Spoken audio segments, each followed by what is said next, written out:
This is Daily Flash with your hosts, Andrea Jackson and Mitch English. Trending news and entertainment. This is Daily Flash. Hi, everyone. I'm Andrea Jackson. Hi, I'm Mitch English, welcoming you to Daily Flash. Before I kick off, people are asking my shirt. This is Peace is Power. And I like the logo. Isn't that neat? This is 4-piece. It's actually my good friend Stuart Marriott. He owns peacelife.shop, and he's getting it going, just trying to spread out the good vibes to everybody about there is a way that we can all get together as a piece. You can check that out. You can drop me an email. I'll send you to it. But Stuart Marriott out in Arizona. Of the Marriott Marriotts? Of the Marriott Marriotts, yes. I've known him for, almost 30 years. Wow. 34 years. So great guy here. Let's talk about sports. More and more people are getting blown away, which kind of, it boggles my mind a little bit, watching NCAA basketball, women's NCAA basketball. Yeah. However, they're saying now the ticket prices to these games are higher than the men's NCAA. Really? And it actually, as of the late, once you get into the Final Four, and they're attributing it to Caitlin Clark. And Matt, you can jump on this because I know you're a big basketball. Caitlin Clark is...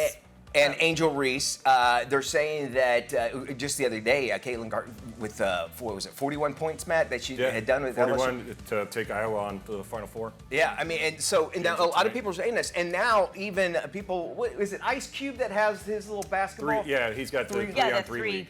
Has said, listen, I'll bring these women on and pay them, and they don't have to play if they go pro, and they already are making money in college just by their name. Already have a slew of... Right, the NIL thing.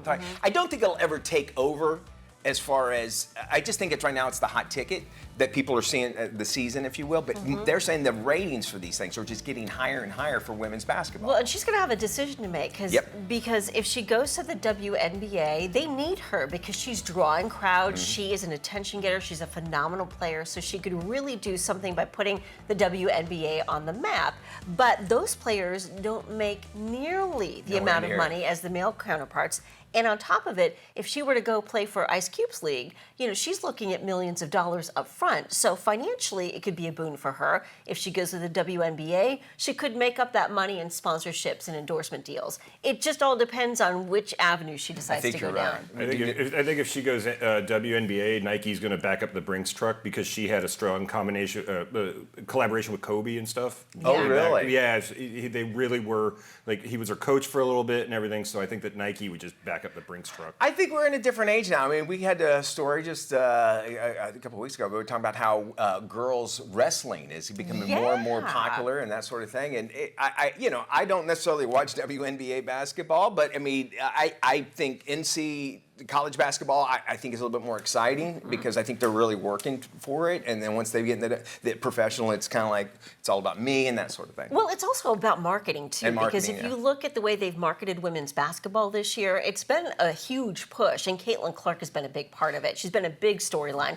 and so is the rivalry between Iowa and LSU. Well, and with these women, we've actually gotten to know them while they're in college, whereas the men, usually they're one and done now. They get their 1 year of they have to not go to the NBA, and then they're out and they're in the league, and then some of them are great, like Paolo Banchero, who's on the Magic, and then some of them you don't hear from ever again. I always think it's crazy, even whatever sport, is the draft situation. The worst team gets the best player, which there's parts of me that goes, all right, I get that. But you're the best thing that's ever. You have to go to this real crappy team. You know what I'm saying? I've always thought it should be a rotating. Yeah. Where you get, everybody gets their one every 29 years. But you also, if you're the first to be picked, also get the most money. That's true too. So there's a little bit of extra padding to go along with that pain if you're picked for the worst team. All right. So think about that there. Okay. Do you think she should play? Go pro, maybe take a little bit longer in college or whatever, and we would love to hear your thoughts on this. You can drop us an email at flash@dailyflashshow.com. We got more stuff coming along, We sure do. If you miss a minute, you miss a lot, so do not go anywhere. Attention Daily Flash fans. Ever dreamt of being part of the action? Now's your chance. Join our exclusive virtual audience and experience the show like never before. Get a special credit on the show, interact with our fabulous hosts, chat with producers, and guess what? Some lucky participants might even find themselves on a massive billboard in iconic locations like New York's Times Square, Los Angeles' Sunset Strip, Miami, or Atlanta. Don't miss out on this electrifying opportunity. Sign up now by heading over to Blyzeal.com and be a star with the Daily Flash virtual audience.